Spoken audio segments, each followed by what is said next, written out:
Assalamualaikum students. This is Muhammad Suleiman, your aptitude teacher. तो students NET round 2 2022 के test के day 1 के MCQ solve करवाऊंगा physics के पोर्शन से। और बहुत सारे एमसीक्यू जो है बेटा रिपीट हुए हैं फिजिक्स के अंदर, जो मैंने प्लेलिस्ट बनाई है फिजिक्स की, आप उसको लाजमी देख के जाएं। तो फर्स्ट एमसीक्यू से हमारे पास क्या है कि मॉडरेटर को जो है भाई न्यूक्लियर रिएक्टर में क्यों यूज किया जाता है। आपको पता है कि न्यूट्रॉन को जो है स्लो करने के लिए जो है मॉडरेटर का यूज किया जाता है न्यूक्लियर रिएक्टर के अंदर। ठीक है, तो आपके पास फर्स्ट एमसीक्यू का आंसर ये है।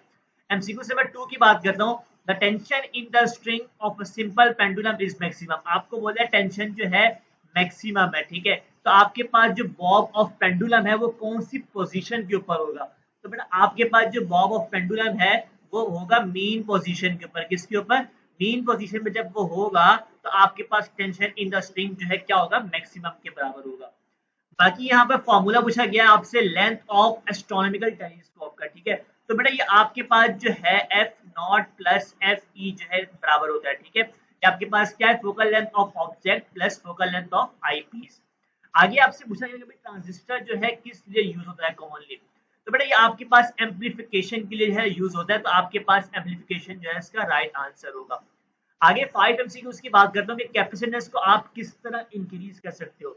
तो बेटा अगर आपको फॉर्मूला याद हो, C is equal to A epsilon not divide by D. अगर आप डिस्टेंस बिटवीन द प्लेट को डिक्रीज करोगे तो आपके पास कैपेसिटेंस क्या हो जाती है, इंक्रीज हो जाती है। तो इस तरह को जो है आपके पास ऑप्शन होगा कि डिस्टेंस बिटवीन द प्लेट को आपको डिक्रीज करेंगे। ठीक है, एमसीक्यू नंबर 6 की बात करता हूँ। Rate of change of angular momentum.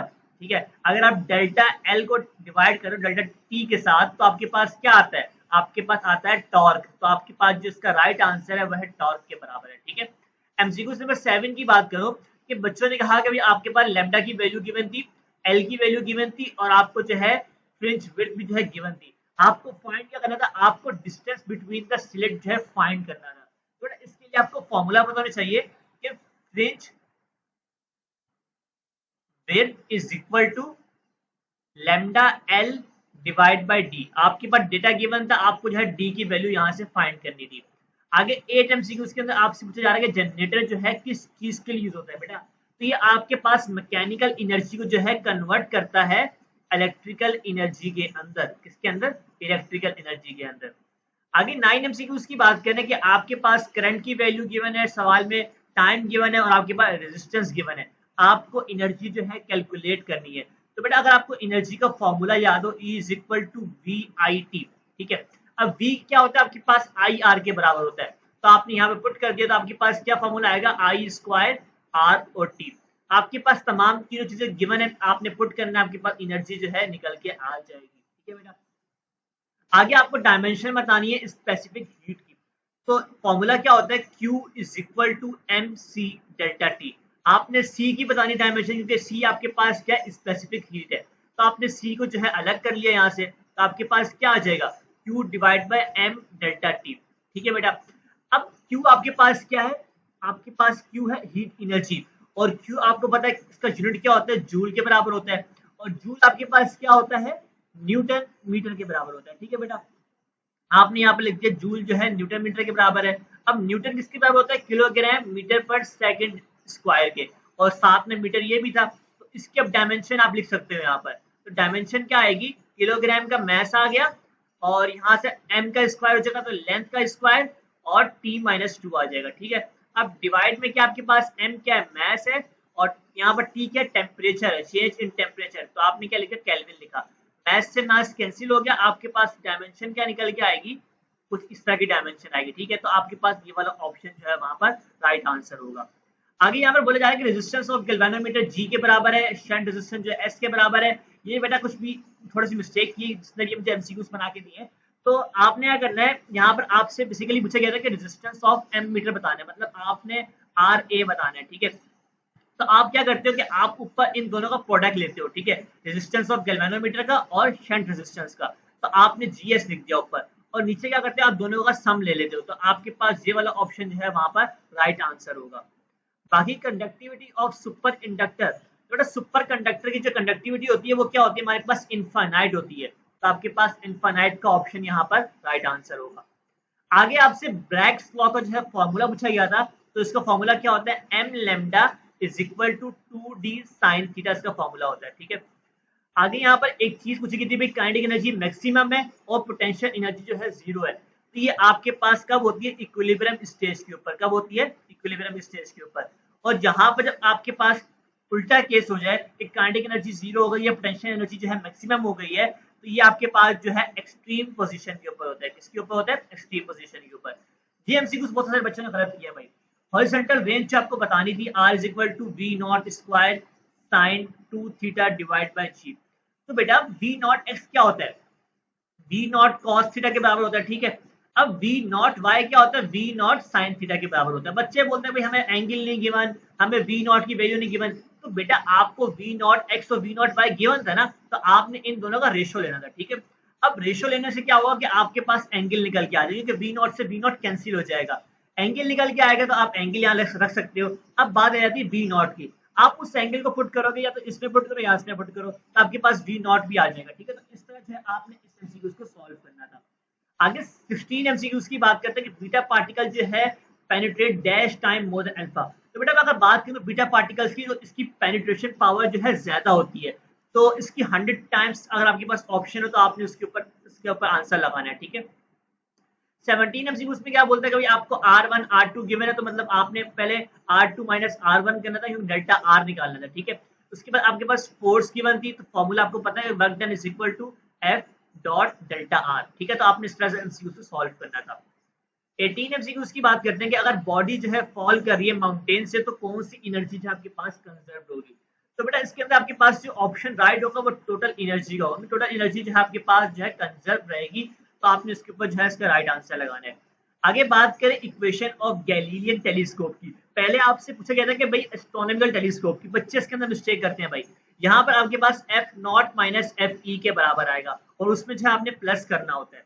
आगे हमारे पास एमसीक्यू नंबर 20 है कि a ball is made to fall, how many distance will it cover in 1 second. आपको डिस्टेंस जो है एस फाइंड करना है बेटा। ठीक है, तो यहाँ पर कौन सा फॉर्मूला आप लोगों ने यूज करना है, S is equal to 4.9 T का होल स्क्वायर। टाइम पुट करोगे 1 है, तो आपके पास आंसर जो है 4.9 मीटर के बराबर आ जाएगा। ठीक है, बहुत ही आसान एमसीक्यू है।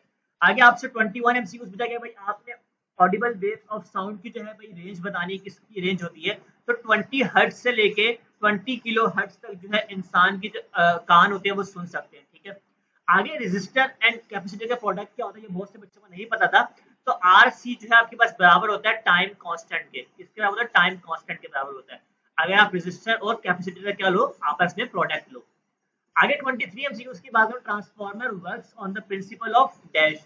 तो म्यूचुअल इंडक्शन जो आपके पास इसका राइट आंसर था।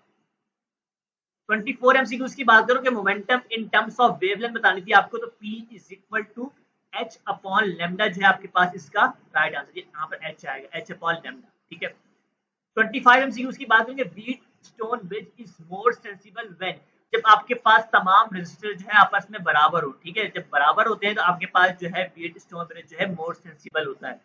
आगे जूल अपॉन कूलम जो है किस चीज का होता है, आपके पास पोटेंशियल डिफरेंस होता है। क्या होता है, पोटेंशियल डिफरेंस। बेटा यहाँ पे जो मैं आपका एमसीक्यू सॉल्व करवा रहा हूँ, इसमें से बहुत सारे एमसीक्यू जो मैंने पहले आपको सॉल्व करवा दिए थे। तो 27 एमसीक्यू की बात करता हूँ, when the temperature difference between the source and sink is double, तो आपकी एफिशिएंसी ऑफ कार्नेट इंजन क्या हो जाएगी, इंक्रीज हो जाएगी। ठीक है, आगे हमारे से पूछा गया भाई स्पीड ऑफ साउंड 0 कब होती है, वैक्यूम के अंदर होती है। ठीक है बेटा, अगर आपसे पूछा है कि 3 एक्सपोनेंट 8 कब होती है, ये आपके पास होती है एयर के अंदर, तो उसके अंदर कंफ्यूज मत होना। 29 एमसीक्यूज की बात करते हैं कि प्रोजेक्टाइल मोशन के अंदर एक्सेलरेशन जो है एक्स एक्सिस के अलोंग क्या होगी।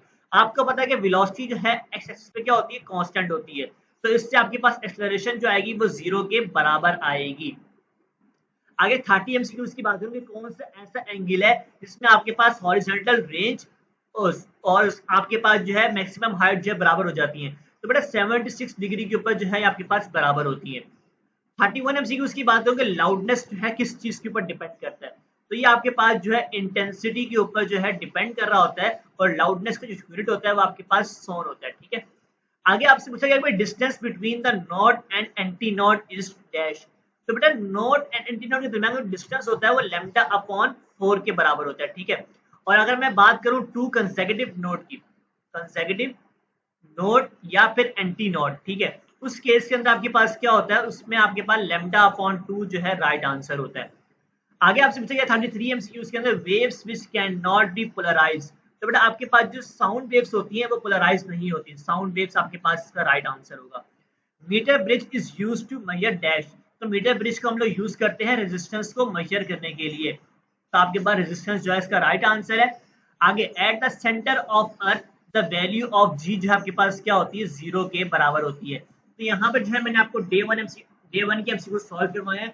आई होप आपको ये एमसीक्यू समझ में आए होंगे। तो मैं आपको लाजमी सजेस्ट करूंगा जिन बच्चों का भी टेस्ट होना बाकी है वो मेरी प्लेलिस्ट अभी भी देख लें, क्योंकि बहुत सारे एमसीक्यू जो है बेटा इन्हीं में से होके आ रहे हैं, ठीक है। तो आई होप आपको ये वीडियो पसंद आई होगी, इसको अपने दोस्तों के साथ लाजमी शेयर करें। Thank you for watching this video and subscribe knowledge pool for more videos.